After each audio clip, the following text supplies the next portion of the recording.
Sem dúvida, eu acredito na potencialidade de cada um, de cada uma de vocês aqui. Só o fato de vocês quererem dialogar a partir de uma área de conhecimento que não necessariamente faz esse diálogo de forma central, já é para mim uma coisa muito bem-vinda. Eu cada vez ando mais interessada em dialogar com outras áreas, porque eu venho da antropologia e é fundante para nós falar das desigualdades, falar de raça, falar da diferença, da hierarquização da diferença e de como isso impacta, não só numa ideia de um nível interpessoal, mas num nível que nós podemos pensar estrutural. Não são as relações entre eu e a Bruna, por exemplo, é as relações entre sociedades, é a relação entre países e de como isso impacta diferentes setores da sociedade. Então, eu renovo aqui meus agradecimentos ao Centro Acadêmico de Relações Internacionais Baena Soares, da Universidade do Estado do Pará, e digo novamente que é uma alegria fazer parte da Semana da Consciência Negra, as relações sociopolíticas e econômicas entre Brasil e África. Eu espero que venham outras semanas. Não só semanas, eu espero que o currículo de vocês, ao longo de toda a formação, seja atravessado por aquilo que é a matriz sociopolítica, sociocultural que liga o Brasil ao continente africano. Nós temos que parar de sermos pontuais para sermos estruturais. Eu diria que esse é o grande desafio da nossa sociedade hoje, tanto em termos educacionais, políticos, todos. E falar de feminismo negro e perspectiva internacional, para mim, é um tema muito bem-vindo. E falar desse tema, tendo como companheira de mesa aqui a professora Camila Andrade, a qual eu fico feliz em conhecer. Toda vez que eu estou diante de uma irmã, de uma outra mulher negra, para mim é uma alegria.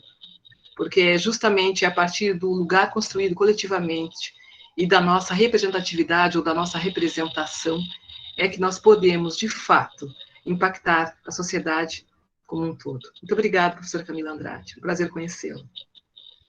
Bom, para falar do tema que me foi colocado aqui, eu escolhi um texto que eu escrevi recentemente e dialoga com a ideia proposta nessa mesa. O texto se chama Quando a Mulher Negra Fala, Afeto, Teoria e Política em Desconstrução. Muitas de nós, mulheres negras, conhecem a imposição do silêncio em nossas vidas. Não falar no privado, em casa, no âmbito familiar. Não falar em público, no trabalho, na universidade. Nossa voz e, portanto, nossa existência é silenciada na articulação das opressões que nos atingem, racismo e machismo. No entanto, muitas de nós rompem os silêncios e falam inspiradas em vozes que ecoam ontem e hoje.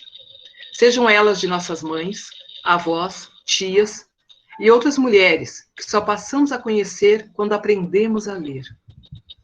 Tal como nos provoca o poema Não Vou Mais Lavar os Pratos, da escritora, atriz e poeta Cristiane Sobral.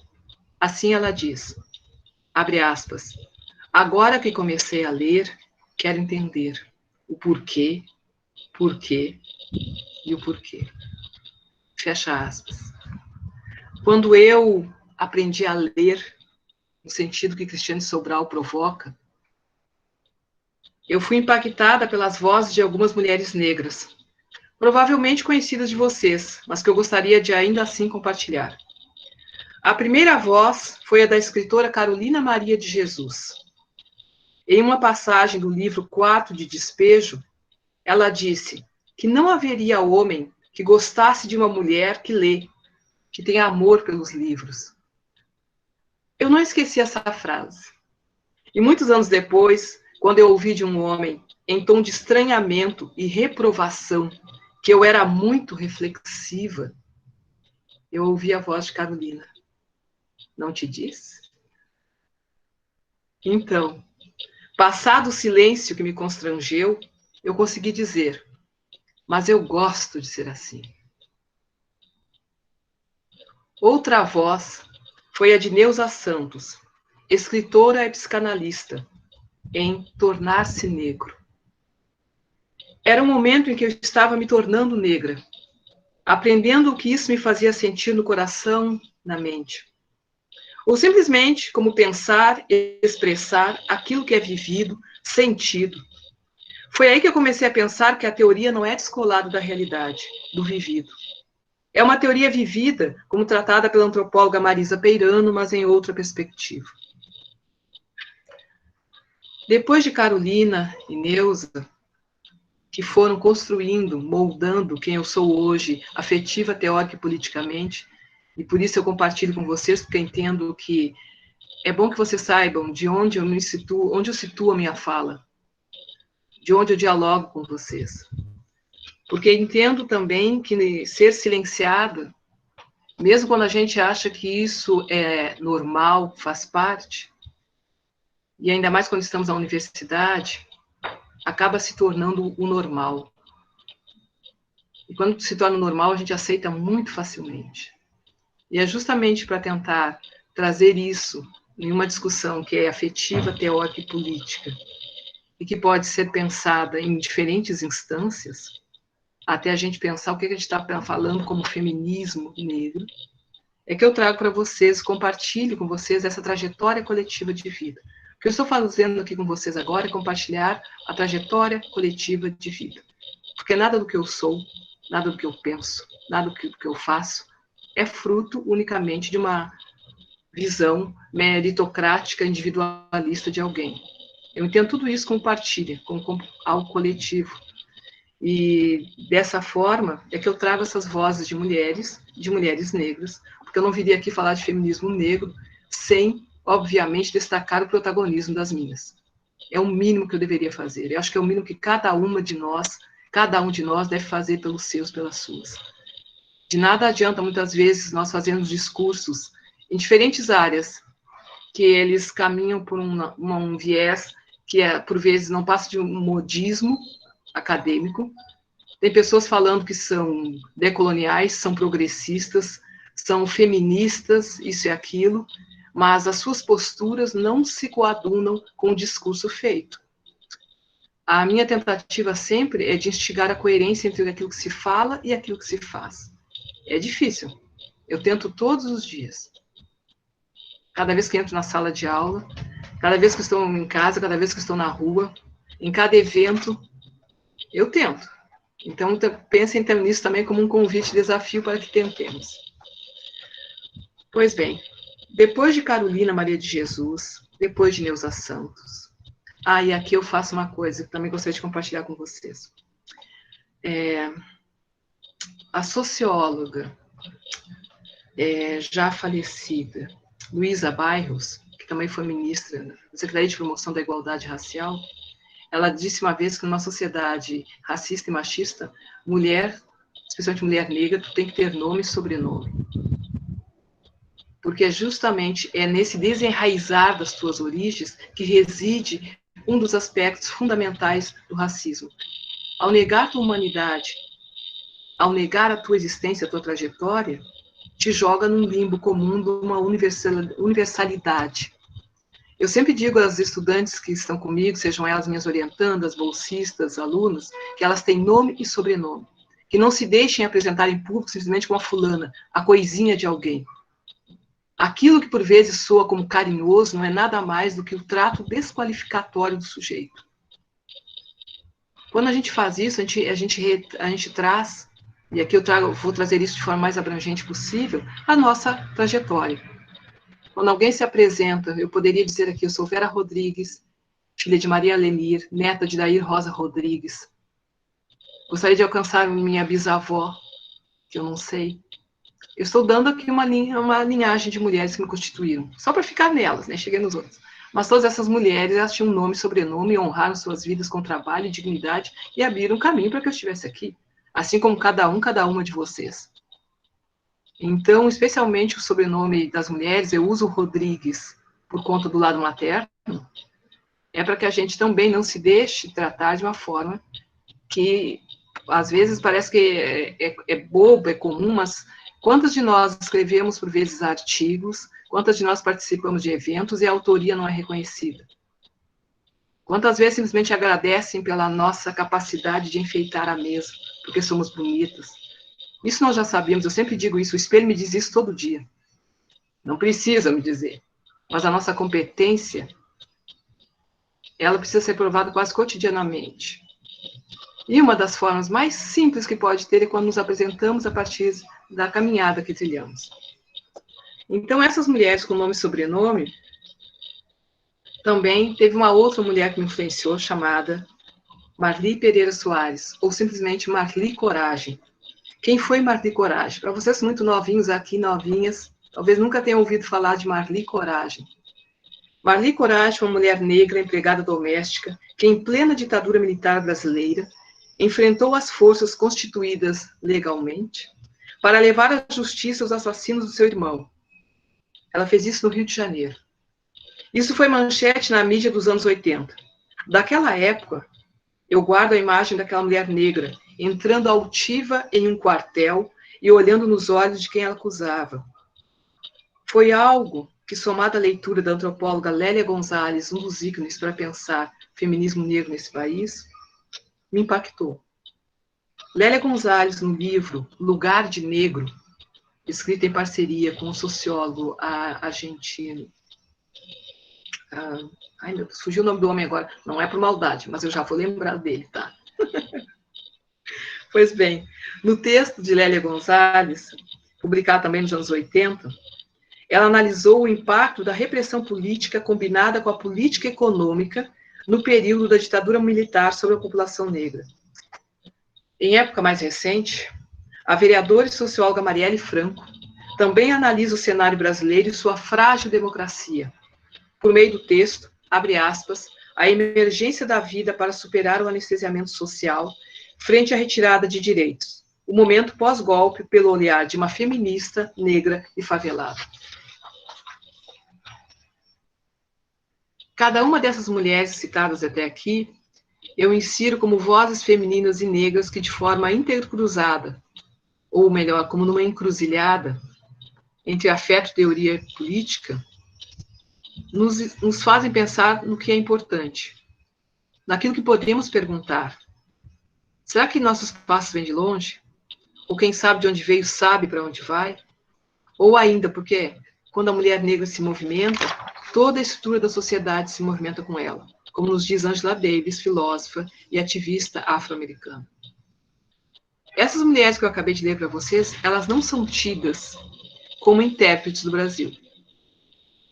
Vocês nunca leem, dificilmente vocês vão ler Lélia Gonzalez, Miss Marielle Franco, ou vão ler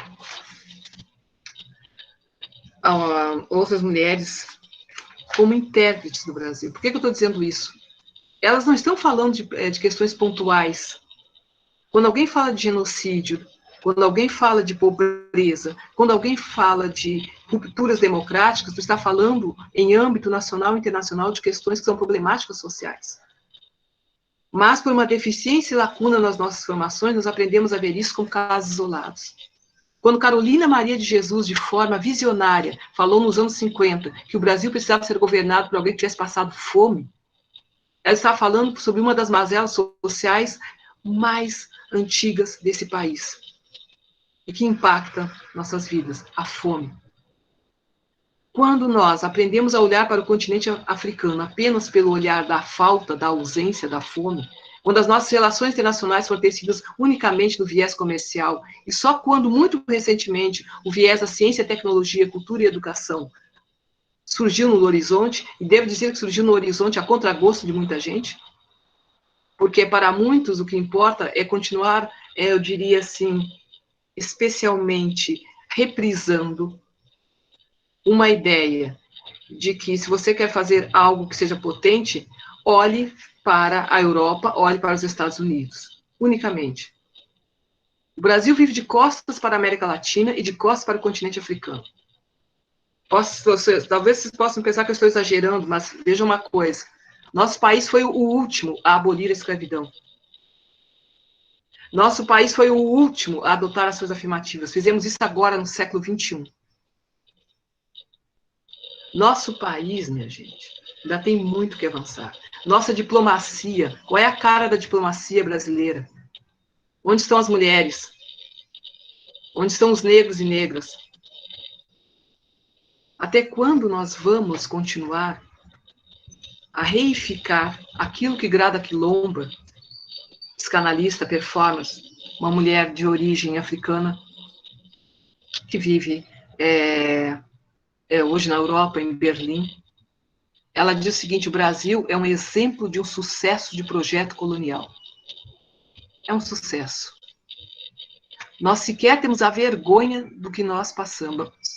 Nós sequer lidamos com as nossas feridas. Que feridas são essas? Por exemplo, a escravidão. Por exemplo, a ditadura. Nós colocamos para baixo do tapete. Nós ainda temos que lutar, e muito, para termos aquilo que eu tenho também tentado fazer: conversas honestas, intelectual e politicamente. É um desafio enorme. Felizmente, essa semana eu tive uma dessas conversas que me deixou muito feliz. Tive uma conversa com uma mulher brasileira, uma doutoranda, que está na Europa, trabalhando com o tema de gênero. E sabe qual é o grande desafio dela? Inserir na pesquisa a questão racial. Falar de racismo, falar de desigualdade racial. E ela me procurou justamente pedindo para que eu seja esse aporte para ela no cenário brasileiro.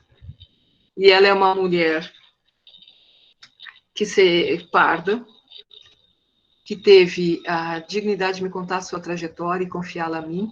E eu estou aqui falando só para vocês em nível geral, obviamente não vou identificá-la, mas do quanto ela me falou das suas trajetórias, do quanto a gente se identifica, e do quanto a nossa formação, mesmo na pós-graduação, insistem em manter as lacunas, seja aqui, seja fora do Brasil. Nós estamos avançando, mas ainda temos muito o que fazer. Por isso que eu situo essa minha fala na perspectiva das lutas das mulheres negras, porque esse é o lugar de fala, como nos provoca a pensar a filósofa Djamila Ribeiro. É também uma escrevência, inspirada na escritora Conceição Evaristo. Convido vocês a pensar sobre isso. Essas vozes dessas mulheres negras se somam a outras e outras. Apenas para ficar com algumas que têm me inspirado e motivado nos últimos tempos, cito a abolicionista afro-americana Sojourner Truth, nascida em 1797, falecida em 1883. E sua inquietante pergunta: e não sou uma mulher? Ela perguntou isso no final do século XIX, e não sou uma mulher? Também me alinho com a filósofa e ativista Sueli Carneiro, que em 2019 já nos alertava: organizem-se, porque não há mais limite para a violência racista. E essa organização tem um tempo de Conceição Evaristo, quando ela diz que é tempo de nos aquilombar. E o faremos na encruzilhada das razões afetivas, teóricas e políticas, lembrando que é tempo de ninguém se soltar de ninguém, mas olhar fundo na palma aberta, a alma de quem lhe oferece o gesto. O laçar de mãos não pode ser algema, e sim acertada a tática, necessário esquema. Fecha aspas. Essas razões citadas anteriormente são afetivas, porque o afeto por nós e entre nós é fortalecedor. É o primeiro passo da promoção de encontros verdadeiros. Penso que de pouco adianta se dizer decolonial, progressista, antirracista, ou o que for, se não houver demonstração disso na concretude do vivido. É aí que nossas alianças passam por quem olhamos os olhos, estendemos as mãos ou vemos de forma prioritária em nossas vidas. Em relação às mulheres negras, há duas experiências que eu gostaria de relatar nesse ponto. A primeira delas é que, juntamente com a socióloga baiana Edilene Machado Pereira, escrevemos um artigo sobre a solidão de mulheres negras. Esse artigo se baseou em entrevistas online feitas com 68 mulheres negras no ano de 2019, início de 2019. Inicialmente, pensávamos na ideia de solidão como algo ligado aos relacionamentos românticos. Mas, para nossa surpresa, a maioria dos relatos trouxe a solidão como algo vivido e sentido desde a infância. Em casa, na escola. Naquele carinho esperado que nunca veio. Naquele afeto nunca demonstrado. E, por conseguinte, naquela autoestima elevada que não se construiu. Isso tudo dói, fere. Antes que vocês talvez pensem por que isso se liga à ideia do feminismo negro, é porque isso também é construção de autoestima. Esses temas todos, eles estão atravessados. Esse artigo que eu acabo de mencionar para vocês, ele deve ser publicado por uma revista estadunidense, uma revista feminista, agora em dezembro. Nós estamos aguardando a resposta da aprovação do nosso artigo. Olha que artigo demora, hein, gente? Foi lá em 2019, veio a pandemia, e a gente esperando, vai ou não vai? Então, cruze os dedinhos, agora em dezembro a gente deve saber se vai ser publicado ou não. mas é para falar disso também. Então, nessa experiência, a gente vê o poder do afeto. O que ele tem a ver com tudo isso que a gente faz e vive. Algumas vezes, na universidade, eu vejo estudantes, no caso, vou me referir especialmente às mulheres, que pensam em abandonar seus estudos porque aquela pessoa que diz que as ama impõe uma condição. Você está gastando tempo demais com essa dissertação, falando muito mais com seu orientadora do que comigo, você está muito reflexiva, e aí por aí vai. E às vezes eu vejo quem cai nessa armadilha, porque eu considero uma armadilha, eu acho que quem ama impulsiona, não detona. E aí, por vezes, aquela coisa assim, professora, ela precisa de mim, nosso amor não cabe no látis, e por aí vai. Aí eu digo, minha filha, ouve um pouquinho que já viveu um pouco. Amores vão e vêm. E se alguém não tem respeito pela tua trajetória, não consegue segurar na tua mão em momentos em que você vai voar, ela quer te puxar para o chão, não vale a pena, não. É aí que o afeto se mistura a teoria e a política. Eu já vi gente voltar correndo para o seu artigo, a sua dissertação, depois disso. Eu sei que eu falo coisinhas assim que às vezes até extrapolo que pode pensar no limite da professora, mas também, vocês como alunos e alunas, vocês não imaginam o quanto nós, professores e professoras, às vezes somos depositários de memórias, de afetos, de angústias. E muitas vezes nos cabe reconduzir o caminho. Eu digo sempre, como orientador, sabe o que eu faço? Eu oriento voos, mas as asas são de vocês. Eu apenas digo, vou para cá, vou para lá, cuidado, vai bater, vai cair. Às vezes me ouvem, às vezes não, mas eu dou uns toques. Então, orientar voos é isso. É assim que eu vejo. E eu venho orientando voos também num projeto que eu amo muito, que tem tudo a ver com essa ideia de feminismo negro, que é o projeto de extensão Mulheres Negras Resistem, processo formativo, teórico e político para mulheres negras. Esse projeto ele surge em 2018 por ocasião do assassinato da vereadora, socióloga e ativista Marielle Franco. Quando eu soube da morte da Marielle, foi aquele tipo de sensação, como a Vilma Piedade escreve, né? Quando ela nos provoca a pensar em dororidade, e não exatamente em sororidade. Porque a dororidade é a experiência da pele preta. É a experiência de ver corpos sempre quase os mesmos a tombarem, sempre do mesmo jeito. E com isso fica pensando, e agora, o que é que eu faço? No nosso caso, nós pegamos aquela frase do luto à luta e resolvemos transformar em algo prático, em um curso de formação de, para e com mulheres negras. Como assim? Nosso referencial teórico e político é de intelectuais negras. As professoras são mulheres negras, as cursistas são mulheres negras. Por que fazemos isso? Porque toda vez que querem dizer que a gente não existe, tu tem que provar a tua existência. E muitas vezes nós só fazemos isso coletivamente. Eu cheguei a me perguntar se haveria ainda essa necessidade ou era uma coisa da minha geração. Essa necessidade de estar junto, falar junto, sabe? E o TI se confirmou. Porque antes de tu estar com o outro, a outra, tu precisa estar com os teus, as tuas. Tu precisa aprender. Muitas vezes é um aprendizado. Uma mulher com a qual eu conversei recentemente, ela está na faixa de 40 anos. E ela está se descobrindo o que é ser uma mulher negra. E você pode descobrir isso em diferentes áreas. Tem gente que não vai descobrir, tem gente que vai. Então, tu pode estar fazendo relações internacionais e trazer esse debate. Como? As ementas das disciplinas, por exemplo, elas podem conter muito de uma ideia epistemológica mais abrangente, mais plural. Não há por que continuar reproduzindo um padrão eurocêntrico, um padrão que só reconhece a produção de conhecimento de autores. É interessantíssimo em sala de aula, várias vezes quando eu trago um texto aos estudantes, e as estudantes conseguem dizer, o que o autor disse mesmo, o autor isso, e eu disse, vocês estão lendo uma autora. Refiram-se dessa forma, é uma autora.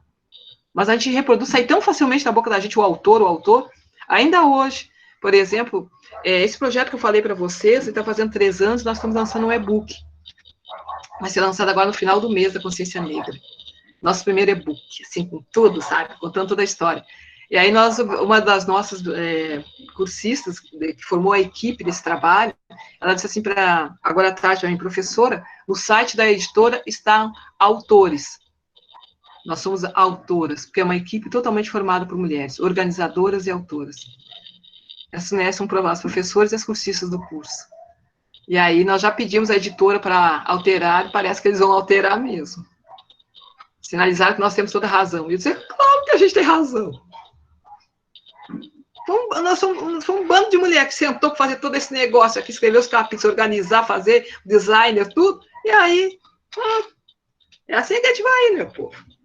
Então, esse projeto, Mulheres Negras Resistem, é um projeto que se insere dentro de uma visão de protagonismo feminino e negro.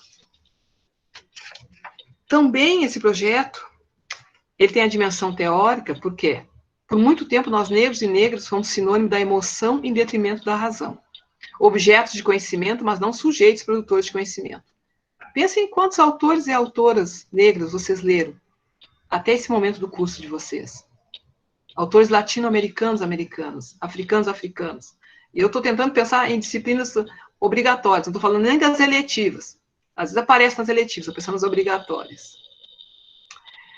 Pois bem, e cotidianamente muitos de nós temos que provar nossas habilidades, talentos, quando essas não se enquadram numa visão colonial. Como sabem, eu sou professora da Unilab, o meu afro-sonho, desde 2013. Eu leciono no curso de antropologia, graduação e mestrado. E posso dizer para vocês que não há semestre em que eu não tenha que dizer a uma estudante, especialmente aos jovens negros, negras, mas também acontece com estudantes indígenas, quilombolas, aquela coisa assim, da síndrome do impostor, da impostora. Alguns delas vêm me dizer assim, que a universidade é o meu lugar, professor? Eu digo, sim, se é o que tu deseja, é. Isso, ao mesmo tempo que me machuca, pois eu lembro a criança negra que fui sozinha no pátio da escola, é parte do que vejo como meu trabalho docente como professor e pesquisador. E isso se junta, afeto, teoria, a política, porque estar em uma universidade, minha gente, fazer parte dos quadros de formação é fazer parte da possibilidade de uma caixinha chamada espaços decisórios de poder. Quem vai ocupar os espaços decisórios de poder, seja no Congresso Brasileiro, seja na iniciativa privada, seja nas representações nacionais e internacionais desse país. Quem vai?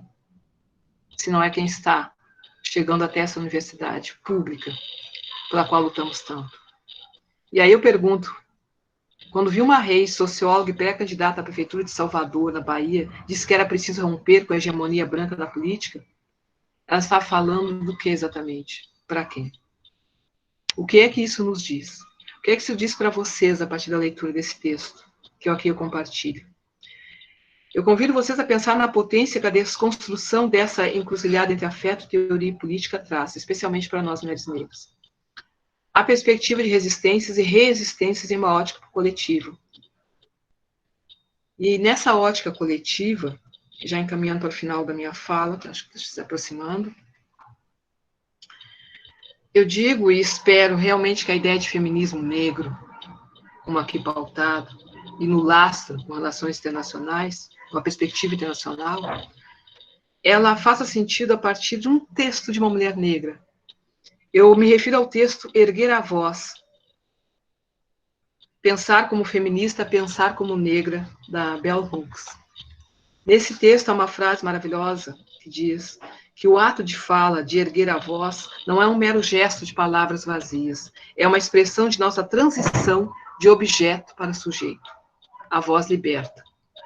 Então, quando a socióloga nigeriana Yoronke Oyovumi, em sua palestra, Desaprendendo lições da colonialidade, escavando saberes subjugados e epistemologias marginalizadas, palestra esta realizada na UNB em 2019, ela nos convidou a repensar epistemologias, ou ainda, quando questiona a universalidade da categoria gênero para as sociedades africanas, já que esta parte da visão eurocêntrica de família nuclear, o que contradiz a realidade social, como ela bem trabalha no seu texto, conceituando o gênero, os fundamentos eurocêntricos dos conceitos feministas e o desafio das epistemologias africanas.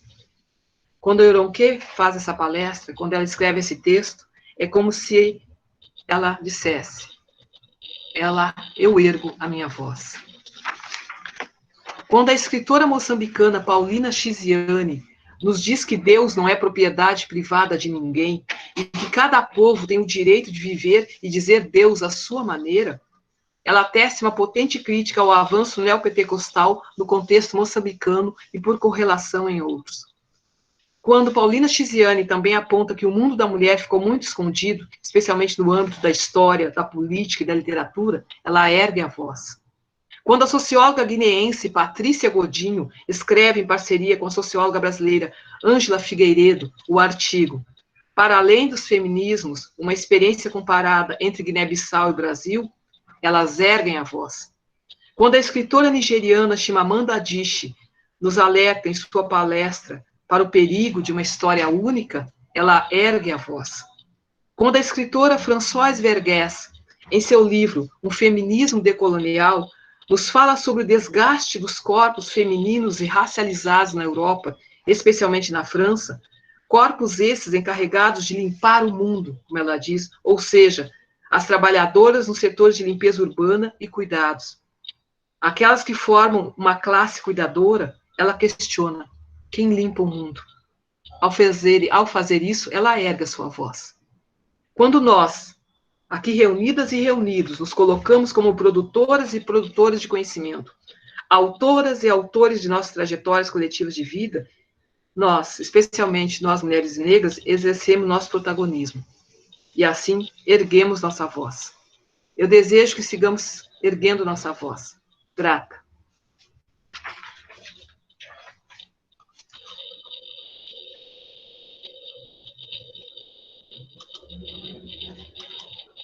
Obrigada, professora. Foi excelente a sua fala. Muito obrigada mesmo. Se a senhora puder depois disponibilizar o nome da biblioteca que a senhora citou, a gente agradeceria muito, fiquei morrendo de vontade de ler. Com certeza, minha cara, com certeza. Grata. Agradeço muito pela participação, professora Vera. Se tiver alguma dúvida, pode deixar no chat, que a gente responde ao final. Dando continuidade, eu vou apresentar novamente a professora Camila, porque eu apresentei tudo no início, aí talvez tenha misturado. Então, vou apresentar a professora Camila.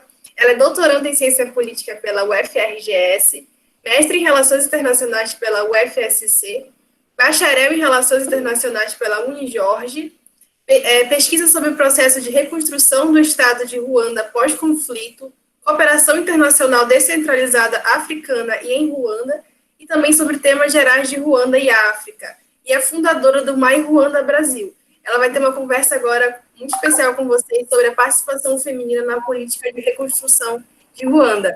Muito obrigada pela sua participação, Camila. Mais uma vez, nós somos muito gratas, e deixamos a palavra com você. Oi, boa tarde. Eu que agradeço participar aqui, ter o espaço para falar sobre Ruanda, sobre África. Agradeço também a presença da professora Vera Rodrigues. Sua fala foi muito inspiradora e, para mim, eu esqueci teu nome, mas, enfim, como ela falou também sobre a questão de ter as referências, eu super quero ter as referências também, porque meu caminho no feminismo negro ainda está no começo, então acho que eu tenho muita coisa ainda para aprender. E hoje eu vou falar um pouco sobre a participação feminina no processo de reconstrução pós-conflito. Deixa eu só compartilhar aqui com vocês a apresentação, e daí vocês me falam se está dando para ver, não. Peraí.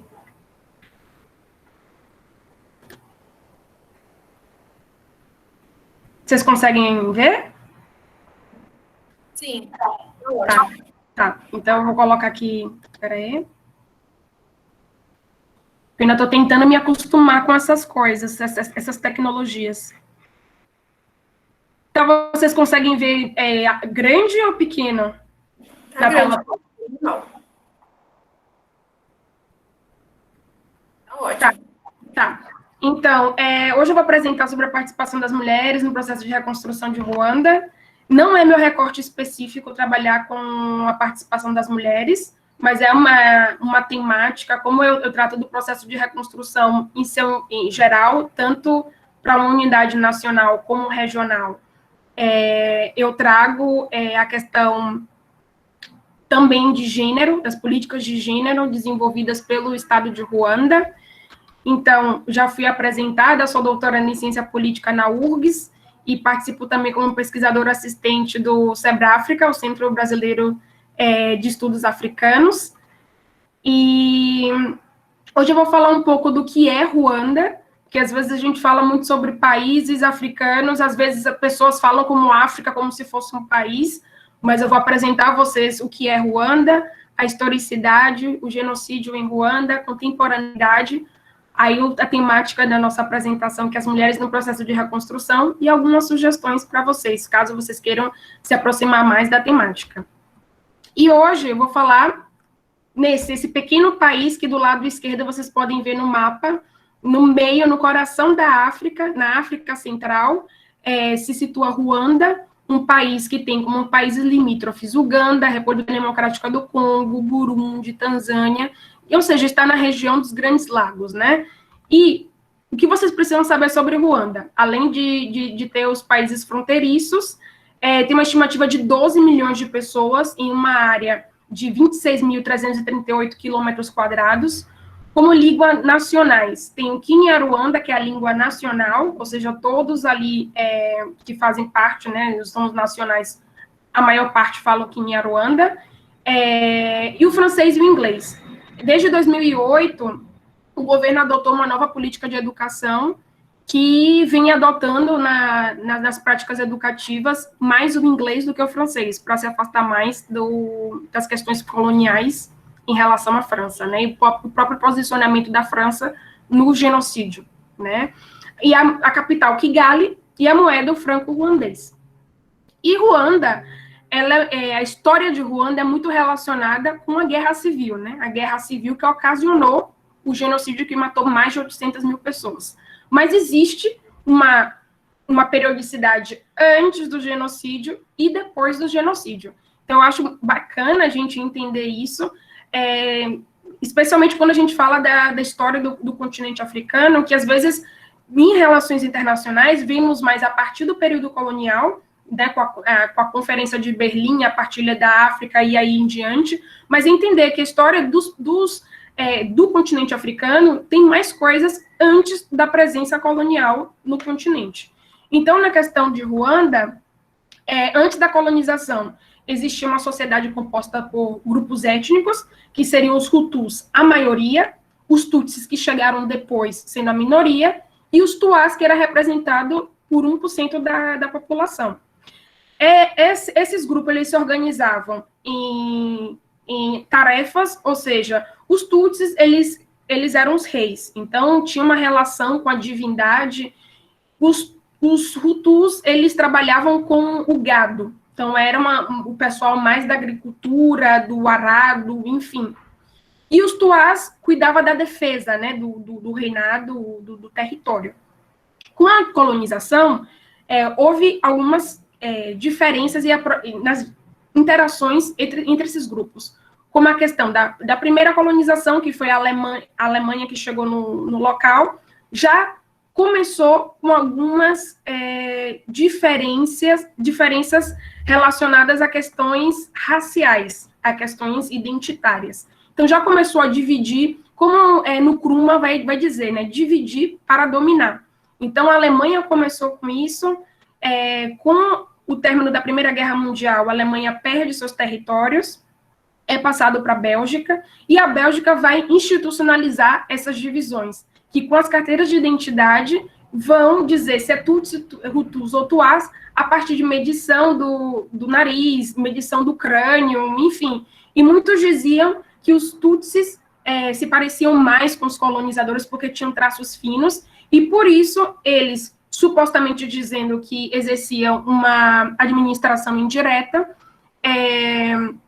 eles vão dar um privilégio maior aos Tutsis do que aos Hutus. Então, nessa questão de delegação de poderes do Estado e de maior privilégio dos Tutsis, os Hutus vão começar a se incomodar muito com isso.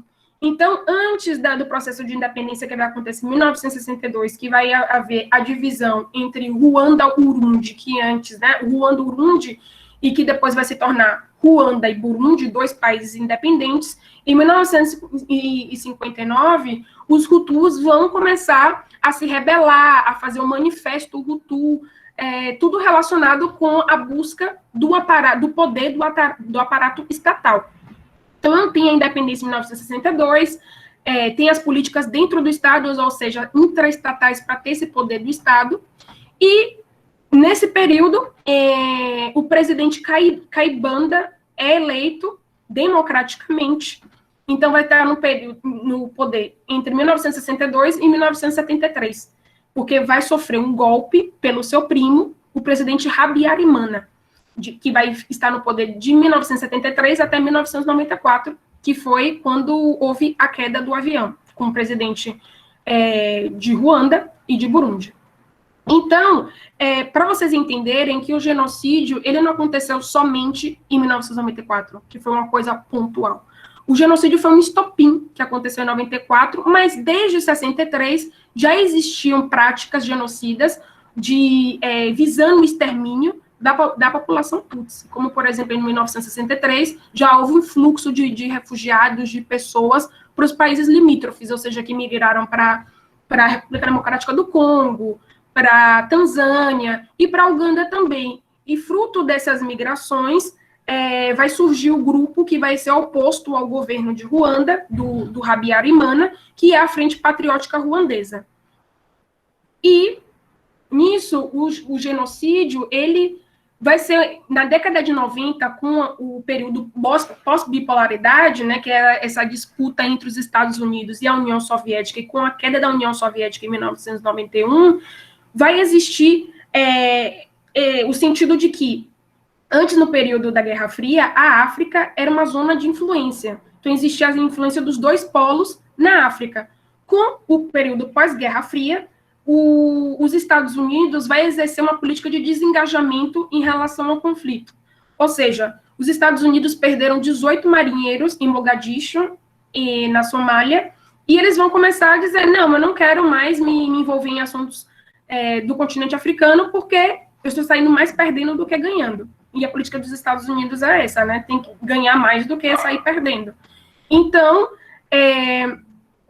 muitos conflitos intraestatais que eram abafados ou eram gerenciados por essa política de zona de influência no período da bipolaridade, eles eclodiram, porque não existia mais uma balança de poder e não existia uma zona de influência. Então, houve um vácuo de poder no continente africano e esses conflitos intraestatais começaram a ressurgir ou a ter mais incidência.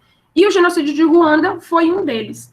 Então, também tem o fato de que foi um acontecimento, um conflito, uma guerra civil, que foi televisionada. Então, muitas das informações chegavam ao vivo, tinha um maior fluxo de informações e de cobertura também, seja pela BBC África, CNN International, Al Jazeera, que passava essas informações, e que países que faziam parte do Conselho de Segurança das Nações Unidas, como os Estados Unidos e outros mais, que não estavam cunhando o termo genocídio, porque justamente não queriam ter a responsabilidade de intervir no conflito, usavam disputa tribal, disputa étnica, qualquer outra coisa, mas não usavam o termo genocídio, eles vão sofrer a pressão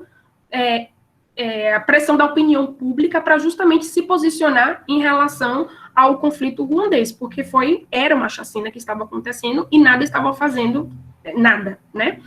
Então, os veículos de informação internacional tiveram um papel significativo na cobertura do conflito. A questão dos jornais internos também, o Kangura, que lançou 10 mandamentos Hutus, que era extremamente ofensivo em questões de, por exemplo, de um Hutu não poder casar com uma Tutsi, porque uma Tutsi era considerada como barata, Então, uma questão mesmo de divisão de grupos e não se ter uma intersecção entre eles, né? Também teve o papel da Rádio Ruanda, a principal que teve um papel de estar propagando mensagens de ódio foi a Rádio Televisão Libre de Mille Collines, que foi, assim, visto e analisado depois os discursos de ódios que foram propagados antes e durante o genocídio, né? O genocídio aconteceu durante 100 dias e foi devastador, né? Mais de 800 mil pessoas morreram. Além desses elementos, também houve a participação de países como a Bélgica, a França, os Estados Unidos, seja atuando a Missão das Nações Unidas para Ruanda, o NAMIR, e por missões dos próprios países, como a França, com a Operação Turquesa também. Então, essas são as coberturas das revistas da época, como o Time, Newsweek, que mostravam que era um inferno na Terra, né, em relação a Ruanda. A foto, essa foto para mim é muito emblemática, que é a foto de Sebastião Salgado, um fotógrafo brasileiro que estava na época do genocídio lá, e o genocídio em Ruanda influenciou para ele mudar da linha social para uma linha mais de natureza, que seria o próximo lançamento do livro dele chamado Gênesis. Então, é bem interessante essa foto do livro Êxodos, que mostra esse fluxo de pessoas no mundo todo. E como substrato do genocídio, né? Mais de 800 mil pessoas foram mortas, como eu disse, o fluxo de pessoas, de refugiados para todos os países limítrofes ali de Ruanda. O que é complicado ali na região dos Grandes Lagos é que é uma região muito instável e que muitas vezes acontece um conflito em um país e transborda para os outros países. Então, é uma região que é bem delicada. A infraestrutura ela foi devastada, altos índices do vírus HIV, estruturação de um governo multipartidário, criação do Tribunal Penal Internacional para Ruanda e o fluxo de ajuda externa. Já tinha um fluxo de ajuda externa e aumentou mais ainda. Tá aí a questão das mulheres. Bem, na história de Ruanda, na historicidade de Ruanda, não é vista muito a participação das mulheres. Então, por exemplo, na época pré-colonial, a mulher ela não era permitida em falar em espaços públicos, ela não tinha muita voz e não assumia certas responsabilidades, que era a do homem. Com o período colonial, ela ganhou um pouco de espaço, mas não foi muito significativo. Com a independência, a mesma coisa, e a inflexão na história de Ruanda em relação à participação feminina foi com o genocídio. Porque o que aconteceu com o genocídio? Muitas pessoas morreram, muitos homens morreram, e a maioria que sobreviveram eram mulheres e crianças, meninas, do sexo feminino. E o que os homens hutus fizeram? Eles, infectados com HIV, eles violavam as mulheres tutsis para justamente passarem a doença. Então, por isso, com esses altos índices do vírus HIV, e muita da população jovem hoje em dia, porque foram 26 anos, né, já tem 26 anos do genocídio, que hoje se encontrou com 26, 27 anos, foram frutos do estupro, né? Porque o estupro, ele foi considerado como uma arma de perpetuação do genocídio. Então, foi muito complicado para as mulheres ter que conviver com a doença, ter que serem inseridas na sociedade que era extremamente patriarcal. Então, como seria uma mulher que teve um filho fora do casamento e de uma interação tão brutal que foi o estupro? Então, era uma situação que era tabu, que era complicada de se lidar em uma sociedade totalmente fragmentada, né? Então, com a Guerra Civil, ela foi a inflexão histórica para começar a se mudar alguns processos em Ruanda. E como Ruanda se encontra hoje em dia? Essa foto eu tirei em 2015, eu fui em Ruanda para fazer minha pesquisa de campo para o mestrado, e esse é o Centro de Convenções em Ruanda, já está pronto, Então, esse ano eu ia fazer minha pesquisa de campo para o doutorado, mas, né, o coronavírus aconteceu, então não terei viagem para Ruanda até terminar o doutorado. Então, assim, Ruanda, isso foi na capital, então a capital, ela é estruturada, ela é arborizada. Ruanda é considerada uma das, tem uma Kigali, né, é considerada uma das capitais mais verdes e de políticas ambientais, né, não tem saco plástico, não é adotado isso, né, não é usado. Então, tem boas práticas voltadas para Ruanda, né, especificamente com a sua capital. E as mulheres no processo de reconstrução. Então, o governo de Ruanda, né, o estado de Ruanda, ele tem empreendido políticas no processo de reconstrução pós-guerra civil, nas áreas social, política, de justiça e reconciliação, econômica, de reordenamento espacial, de educação e de gênero. Dentro do guarda-chuva, né, da política macro, que vamos dizer, que é a Vision 2020, é visto o gênero como uma área transversal. Então, existem vários pilares dentro dessa política, e como tecnologia, como educação, enfim, e como área transversal, o gênero aparece como destaque, né? E com essa política e a própria participação da mulher na sociedade ruandesa, porque como as mulheres eram maioria, elas tinham que assumir certas responsabilidades que ficavam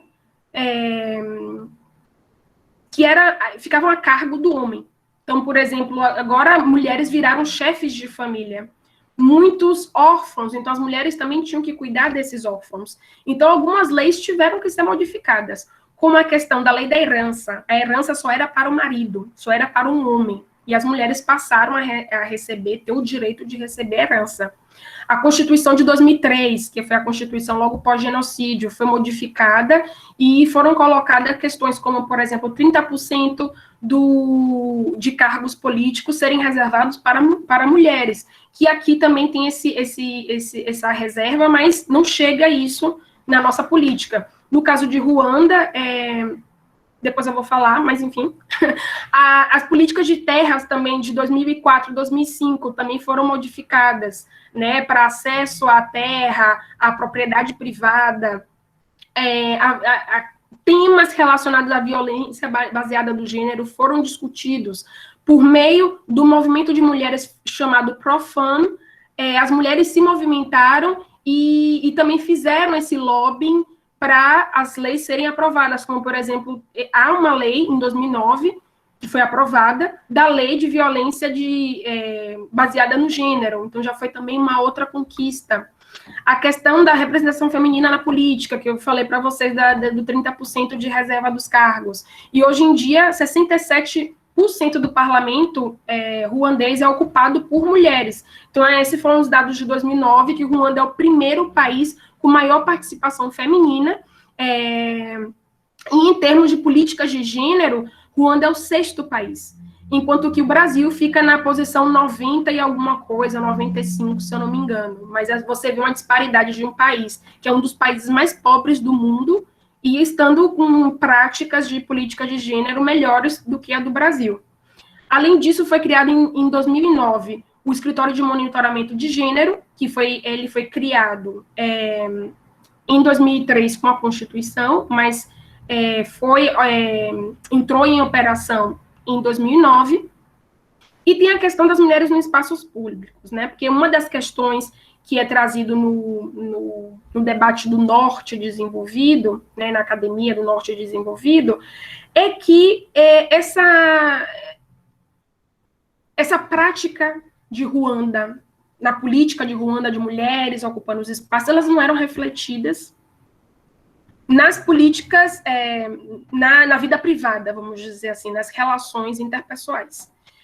E eu acho um ponto interessante, mas eu não concordo muito com essa visão do Norte de querer impor certos aspectos ou procurar defeito em todas as dinâmicas, né, em países africanos, vamos dizer assim.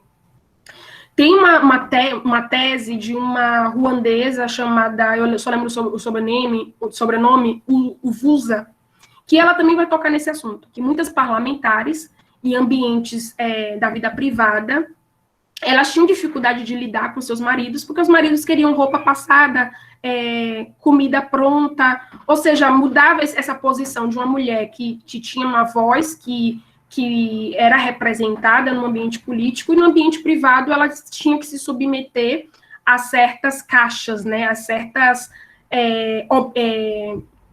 como é que se fala? A certas obrigações, vamos dizer assim, né, atividades.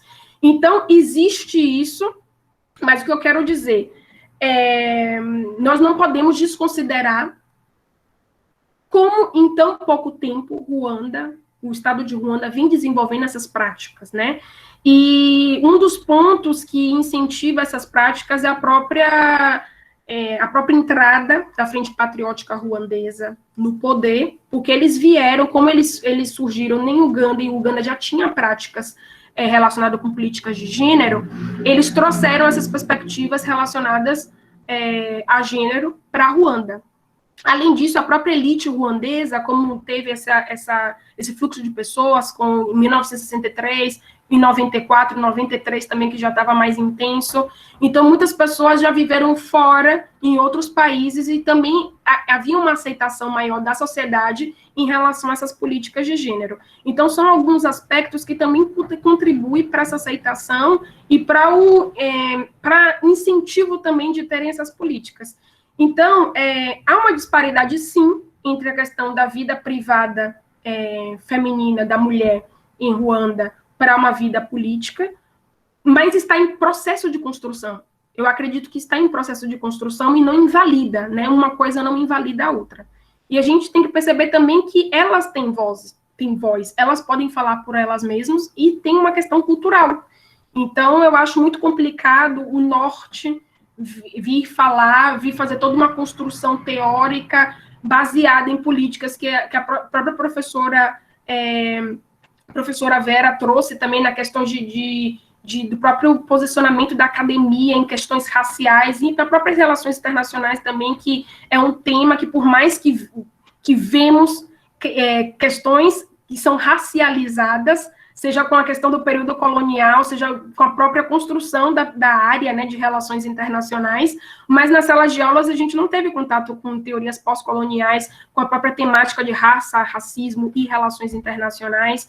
Então, é entender também que as ruandesas, elas têm voz, e eu acho que essas dinâmicas vão se dar ao longo dos processos quando elas se sentirem no direito de fazer. Então, assim, nós estamos como que observando, como que acompanhando e vendo as boas práticas do país, né? Eu pelo menos, tenho essa perspectiva e eu olho dessa forma, e não de um tom crítico de dizer, tem isso, mas, então tem tudo menos isso, entendeu? Então, é mais ou menos isso, porque talvez, se vocês forem estudar mais a fundo, vocês vão ver essa percepção mais crítica em relação à participação feminina na política. E aí, nesse sentido, eu trago um dos aspectos, né, nesse sentido de crítica, de duas autoras, que é a Debuschker e Emsons, que vai trazer que existem alguns aspectos que minam esse poder transformador das políticas de gênero em Ruanda, que seria que as políticas de equidade de gênero, usadas como instrumento para crescimento econômico, ou seja, as políticas de gênero, elas só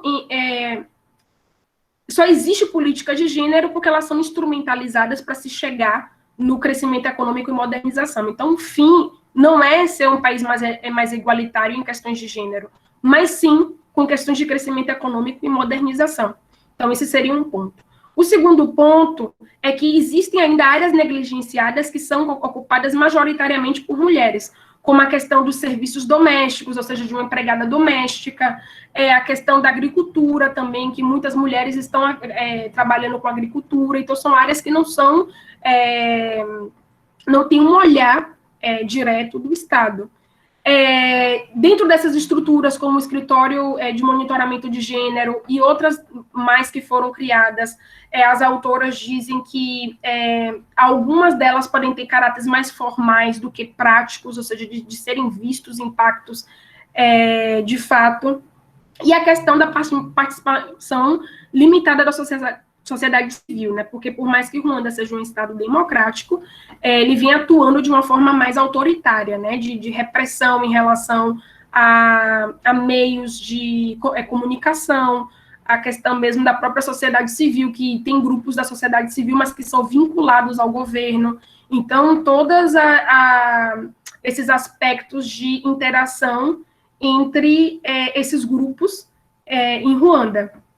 E, para finalizar, eu trago, para quem quiser ver mais a questão da participação da mulher, da própria interação da mulher, por exemplo, tem um documentário que é super rápido, 20 minutos, que é chamado Sweet Dreams, que está no YouTube, então mostra como as mulheres se reuniram para tocar tambor, porque antes mulheres não tocavam tambor, e agora hoje em dia tocam, e como elas queriam abrir a primeira loja de sorvete em Ruanda. Então é bem interessante esse livro, esse documentário bem inspirador. O livro da Scholastic Mukasonga, que veio aqui em 2018, A Mulher de Pés Descalços, que é uma autobiografia e é dedicada para a mãe dela, então mostra como é a interação entre as mulheres na comunidade, como era antes, a questão da cultura em Ruanda. Então é um livro muito delicado, é um trabalho muito lindo, e mostra a relação entre Mukasonga e a mãe dela. E outra sugestão seria a série do Netflix, que é a Black Earth Rising, que mostra, né, a personagem principal lidando com a sua história, e é interessante que nessa série vai mostrar a interação também entre Tutsi e Hutu pós-genocídio, né? Porque aí já faz uma ponte entre como é que estão se desenvolvendo as relações em Ruanda, né? Pós-genocídio. Enfim, era mais ou menos o que eu queria trazer hoje. Murakoze Tiane, Murakasanessa Ruanda, ou seja, muito obrigada, seja bem-vinda a Ruanda.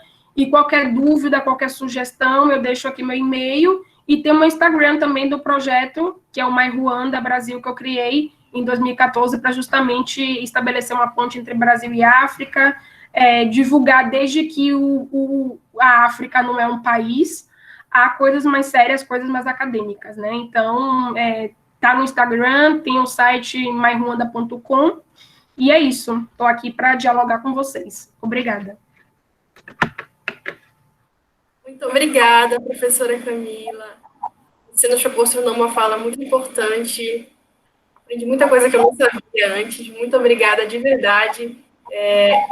Passando agora para a última fase do nosso evento, do dia de hoje, eu gostaria de saber se alguém tem alguma pergunta direcionada tanto à professora Camila quanto à professora Vera. Se alguém tiver, pode deixar aqui no chat, ou se quiser fazer a pergunta por microfone, pode solicitar aqui, aí você pode ligar o microfone e fazer a pergunta.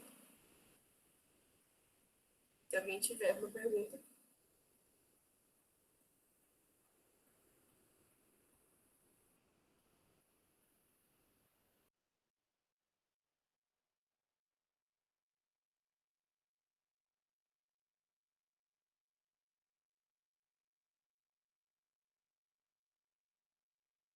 Bom, a primeira pergunta é da Lara. Obrigada, Lara, pela pergunta.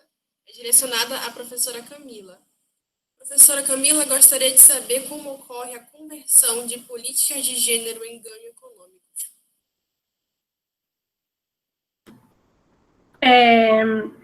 Primeiro tem a questão também, uma boa pergunta, a questão porque, assim, tem alguns países, especialmente os países do norte, que têm algumas agendas que são... que tem um fluxo de dinheiro. Por exemplo, a pauta de descentralização. Então, a União Europeia tem um fundo específico para a pauta de descentralização. Então, tiveram alguns países africanos que passaram pelo processo de descentralização, especialmente Ruanda, pós-conflito, como descentralização política, financeira, econômica. Então, existe fluxos financeiros para determinadas agendas. E gênero também é uma das agendas. Então, um dos caminhos seria por essa porta, do fluxo de investimento estrangeiro, né, investimento. E outra porta seria a questão do próprio desenvolvimento do país, porque você coloca a posição da mulher como uma geradora de insumos também para a sociedade. Então, assim, você está dando mais espaço para mulheres trabalharem, para justamente gerarem ganhos econômicos para desembocar no desenvolvimento do país. Então, seria mais uma estratégia nesse sentido do que uma estratégia altruística de dizer, não, nós, em questões de gênero, nós todos somos iguais, vamos seguir juntos. Então, seria nesse aspecto. Então, assim, como que os fins justificam os meios, entendeu? Então, eu, pelo menos, agora eu consigo ver por essas duas vias. Muito obrigada, professora. Temos mais uma pergunta do Fernando. Muito obrigada pela pergunta, Fernando. Destinada à professora Vera Rodrigues. Primeiramente, parabéns, e gostaria de saber a bibliografia e as autoras citadas. Fernanda, a professora falou que vai repassar depois a bibliografia e a gente vai disponibilizar para vocês. Certo? Mais alguém tem alguma pergunta? Eu vou passar o formulário de frequência agora para vocês, correspondente ao primeiro dia de evento. Enquanto isso, vou dar mais um tempinho, caso alguém queira escrever mais alguma coisa, falar, comentar. É um espaço aberto, as professoras também estão livres para acrescentar mais alguma coisa. Estamos aqui disponíveis para ouvi-los. Eu gostaria só de pontuar que esse texto, com base na pergunta do Fernando, tá? Esse texto está disponível em uma primeira versão no site Pense Humanas, que é um site incrivelmente, de uma ex-aluna minha, muitos anos atrás, hoje é uma socióloga, lá no interior do Rio Grande do Sul. Então, lá vocês encontram uma primeira versão desse texto. A versão que eu trouxe aqui para vocês, um pouco mais abrangente, foi pensando nesse diálogo, né? Porque aí eu fui cruzando autorias, eu também sempre vou atualizando algumas questões, né? Então, as últimas leituras que eu tenho feito, então, elas entram ali. A Françoise Vergès, por exemplo, com o seu feminismo, um feminismo decolonial, é uma leitura mais recente, em função da disciplina que eu dou no mestrado, que é Gênero, Alteridades e Feminismos, no plural mesmo, para uma compreensão mais abrangente, né, desse diálogo. Então, só para vocês terem essa informação, tá? Aí vocês encontram nesse site, ou se mandarem uma mensagem para mim lá no Instagram, Vera Doubaluaê, eu informo também. Mas mandarei aqui para o Caribs, pode deixar.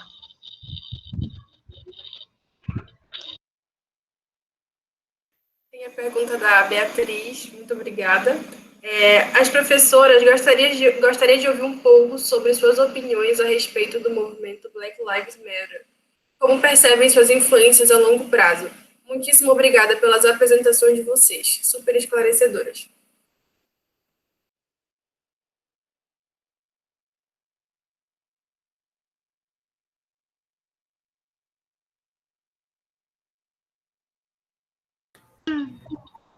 Muito gentil, Camila, muito gentil. Então, minhas caras, assim, o que é que eu penso? O movimento, né? Uma das coisas que eu acho mais legal no movimento, assim, é um movimento, basicamente, ele é fundado por mulheres negras.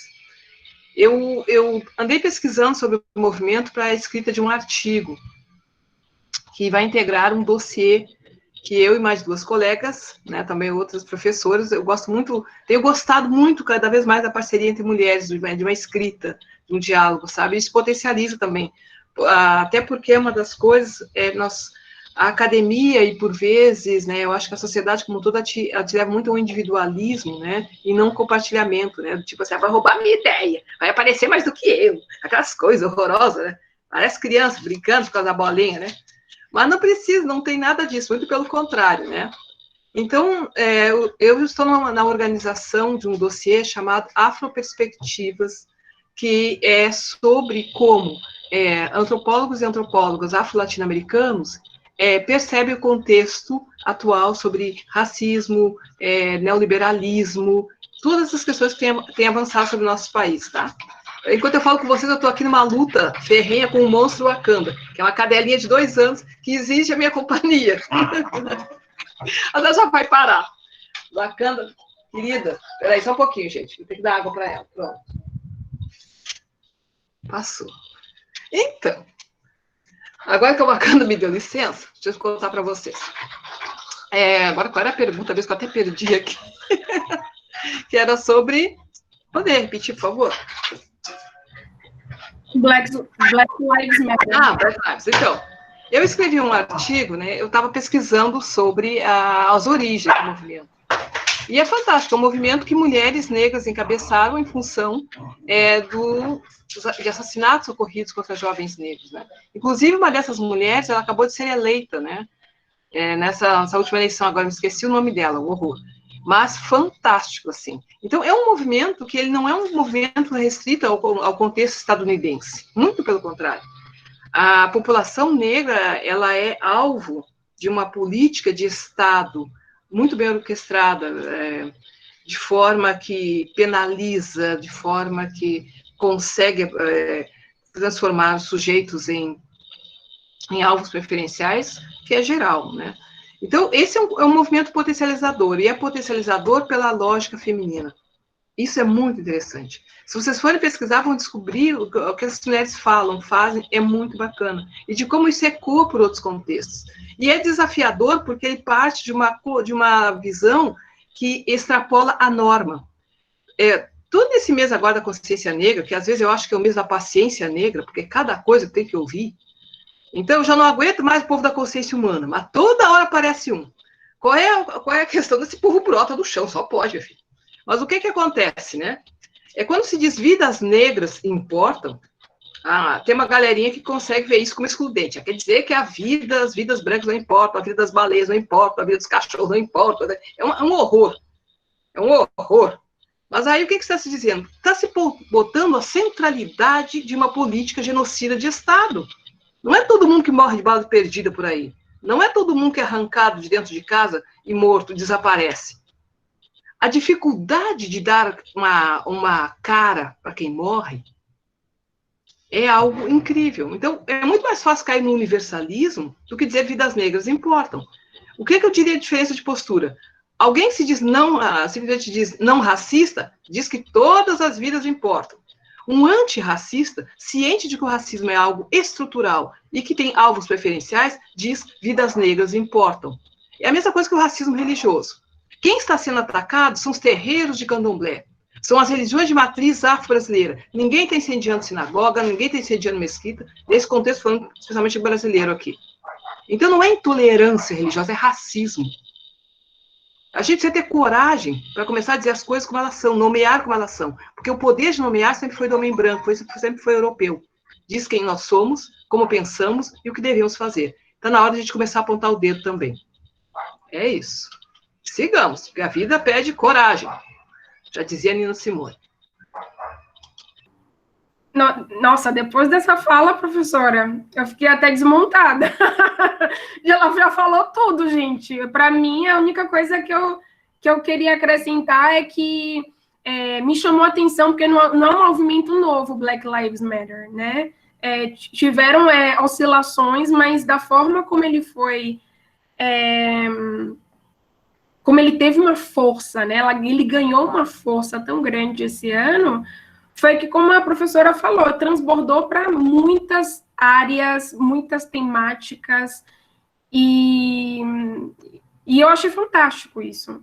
Foi fantástico porque, por exemplo, eu falando da minha experiência, eu pude ter mais acesso a locais de fala, vamos dizer assim, em termos acadêmicos, do que eu tinha antes. Então, um tipo de coisa que era algo que a gente já falava, mas parecia que estávamos falando com as paredes ou que éramos loucas, né? Então, não só em relação por ser mulheres, mas a relação também com por ser negras, né? Então, era o tipo de coisa que era muito complicado de se lidar. Então, para mim, eu acho que agora, como a gente já começou com essa, como é que se diz? Nós já nos colocamos dizendo assim, não, isso não dá mais, nós não somos loucos, e nós estamos nos fortalecendo, que eu acho que isso é fundamental. Que antes, aquela política, né, dividir para nos dominar. Então, nós mesmos já tinha aquela divisão, já tinha aquela disputa, aquela coisa, e a gente está agora dialogando com nós mesmos. Então, para mim, isso é incrível. E eu concordo muito com a professora quando se fala da questão de parceria, que eu acho fantástico também na academia nós termos isso, porque às vezes a gente fica dialogando, às vezes, a mesma coisa, ou coisas que complementam, mas ficamos sozinhos, né? Então, eu acho fundamental isso, nós termos nossos pares de estar dialogando. Então, para mim, esse ano de 2020, juntamente com o movimento, me deu oportunidades para isso, de eu me encontrar com os meus pares, de participar, por exemplo, de um grupo, por isso que eu digo que eu sou nova nas leituras feministas, de participar de um grupo de estudos para ler o livro da Patrícia Hill Collins com doutorandas, mulheres negras, brasileiras. Então, é o tipo de coisa que eu tive acesso também nesse processo. Então, foi um processo de reconstrução, de olhar para mim mesma, de olhar para os meus pares e entender como a gente pode também fazer uma sociedade, né, da melhor forma possível para nós mesmos também, né? Então, para mim, eu acho que agora a gente tem que pensar em como a gente manter, né, os pequenos passos que a gente está dando e como a gente segue adiante.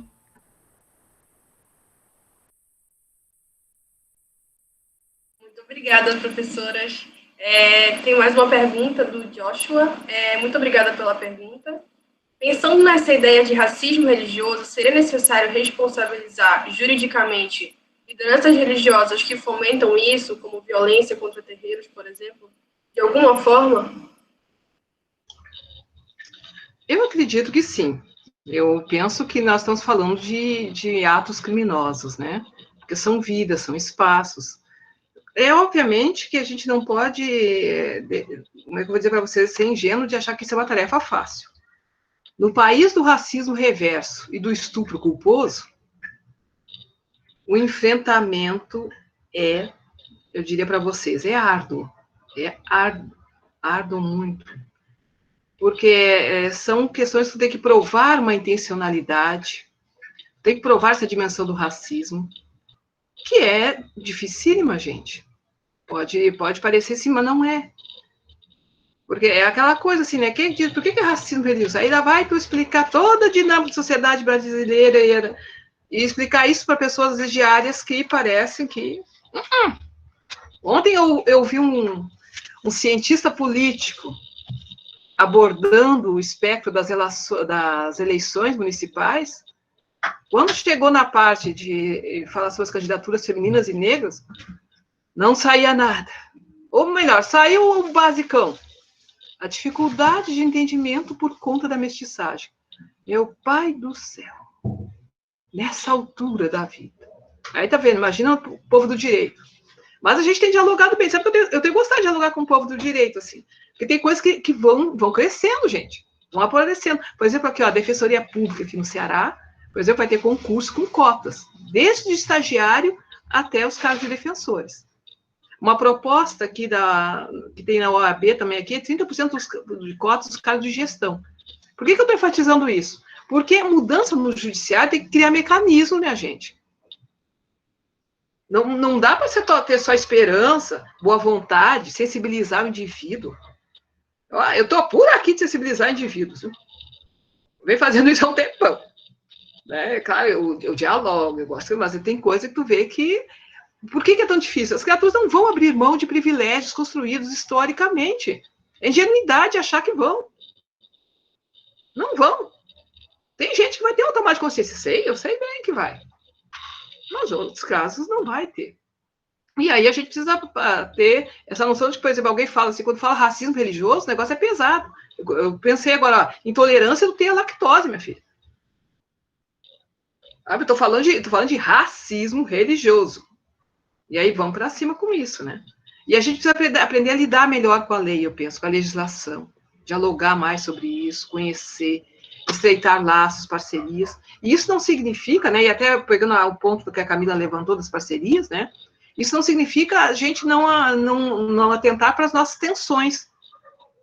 Nós temos tensões, esses são os internos, este movimento social, por exemplo. Nenhum movimento é um bloco homogêneo, minha gente. Eu vejo agora um pessoal preocupado com o debate sobre colorismo, dizendo que isso vai, né, dividir o movimento negro. A gente, o movimento negro está aí desde que o primeiro africano pôs o pé aqui nessa terra, lutando como sempre. Entre o feminismo, vocês acham que não tem tensões? E alguém está dizendo que a mulherada vai se matar e não vai mais lutar? Então, não ignorar nossas tensões, eu acho que é parte do que a Grada Quilomba nos ensina. Nós temos que lidar com as nossas feridas. Digamos que se eu e Camila tivermos diferenças, coisas que não convergem, talvez conversando a gente possa convergir. Mas se nós ignorarmos isso, nós vamos estar fazendo aquilo que jamais se deve fazer. Um professor me disse certa vez, não faça pacto de mediocridade na vida. Não finja que ensina, enquanto tu vê que teus alunos fingem que aprendem. Não diga eu te amo, quando tu sabe que já não ama. E assim por diante. Então, a gente pode, eu acho que, juntar essas coisinhas e ir à luta, porque tem muita coisa para fazer nesse país, ou se tem.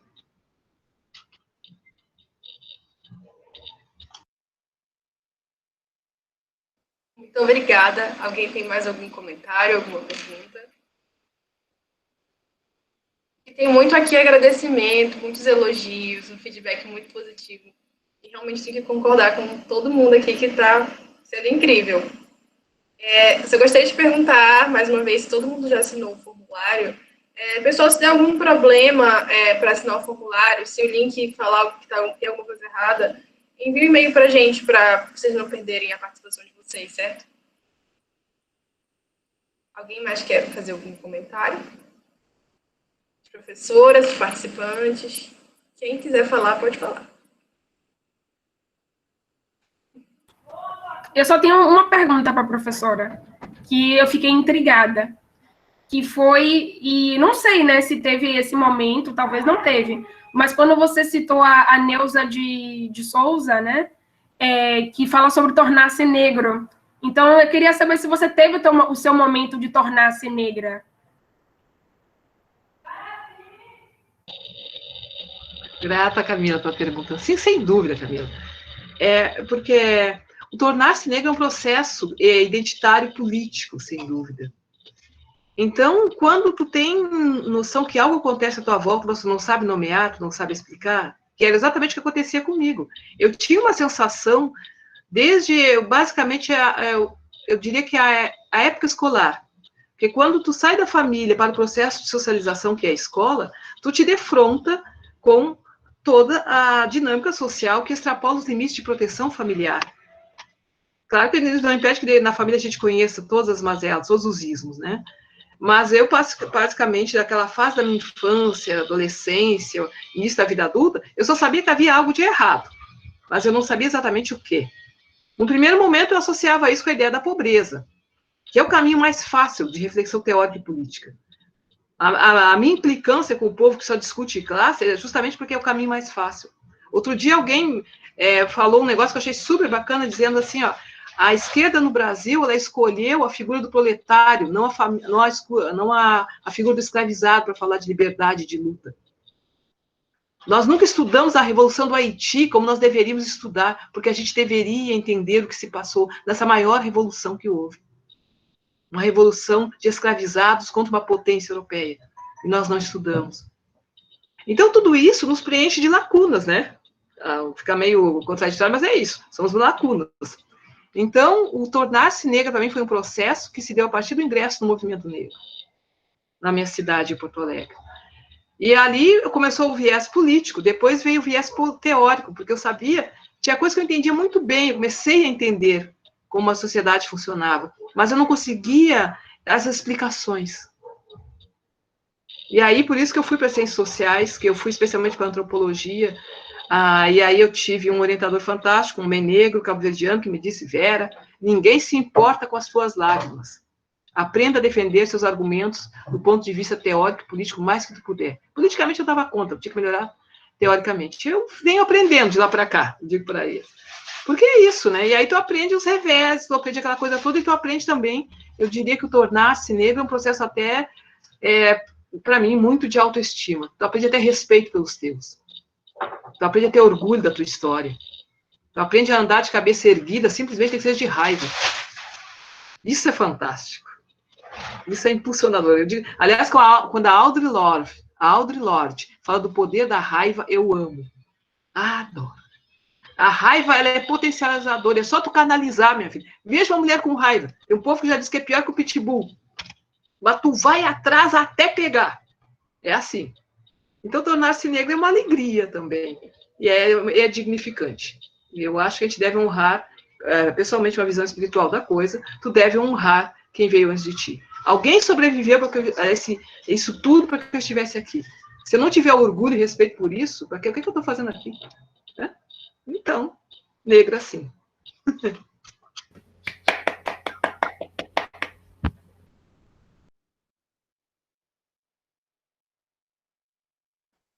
As palmas.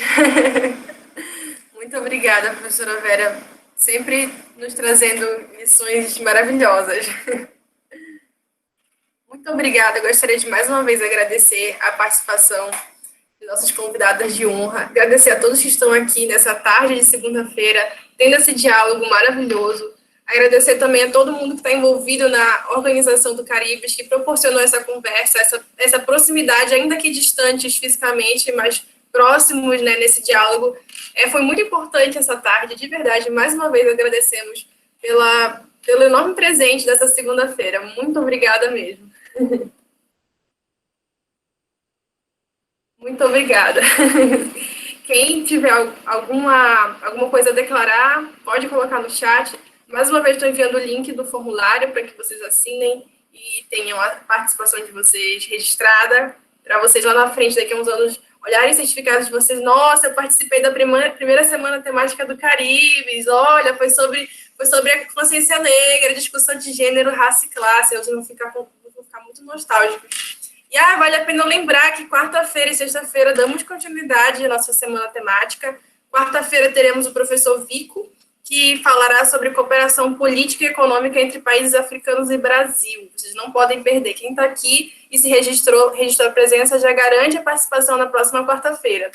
E também na sexta também teremos o professor Ayala Colares, que vai falar sobre a negritude e ações de necropolítica por parte do Estado brasileiro. Ou seja, só discussão incrível, né? Que nem a de hoje. Então, continuem nos acompanhando, fiquem ligados no Instagram do Caribes, que lá a gente deixa tudo atualizado. Mais uma vez, muito obrigada, professora Camila, professora Vera. Foi um enorme prazer tê-las aqui, e é isso. Boa tarde.